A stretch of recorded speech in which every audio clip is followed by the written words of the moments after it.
मात्रा वाले शब्दों से बनी कहानी पढ़ेंगे, ठीक है?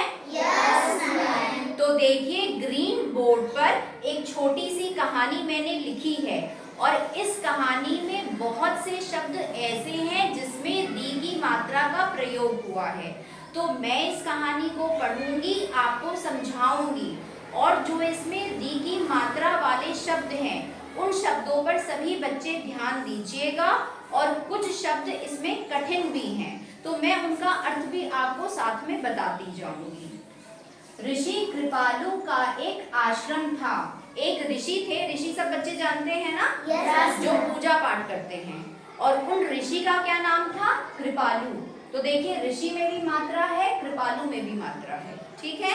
तो जो ऋषि कृपालु थे उनका एक आश्रम था। आश्रम मतलब जहाँ पर वो पूजा पाठ करते हैं, उनके साथ कुछ बच्चे रहते हैं, उनको पढ़ाते हैं, उसको बोलते हैं आश्रम। उनके 2 शिष्य थे। शिष्य मतलब छात्र, जैसे आप लोग स्कूल आते हो, ठीक है, तो आप लोग छात्र हो, वैसे ऋषि कृपालु के भी 2 शिष्य थे, ठीक है? ऋषभ और वृषभ। और उन 2 शिष्यों के नाम क्या थे? एक का नाम था ऋषभ, क्या नाम था उसका? ऋषभ। और दूसरे का क्या नाम था? वृषभ। तो देखिए दोनों जो नाम है दोनों में री की मात्रा का प्रयोग हुआ है।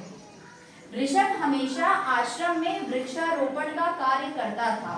तो जो बच्चा था ऋषभ वो हमेशा क्या करता था?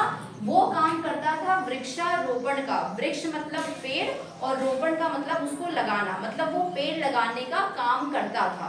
तो पेड़ लगाना एक बहुत ही अच्छी चीज होती है।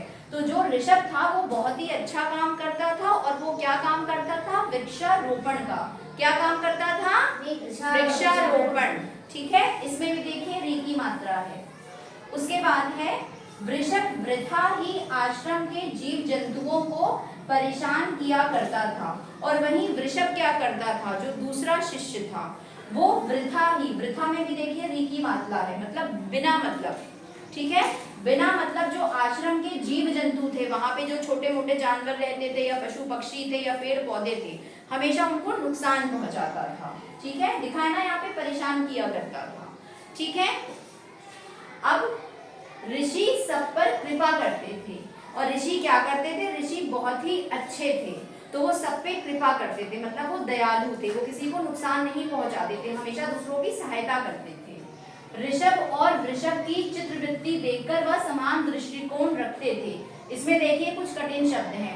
ऋषभ और वृषभ जो दोनों बच्चे थे, शिष्य थे उनके, की चित्रवृत्ति मतलब उनका जो नेचर था वो जिस तरह के थे, ठीक है, देखकर, उसको देखने के बाद, एक अच्छा था एक थोड़ी सी गलत काम करता था, वह समान दृष्टिकोण रखते थे। दृष्टिकोण मतलब उनका नजरिया, ठीक है? तो देखिए यहाँ पर 2 शब्द हैं, चित्रवृत्ति और दृष्टिकोण।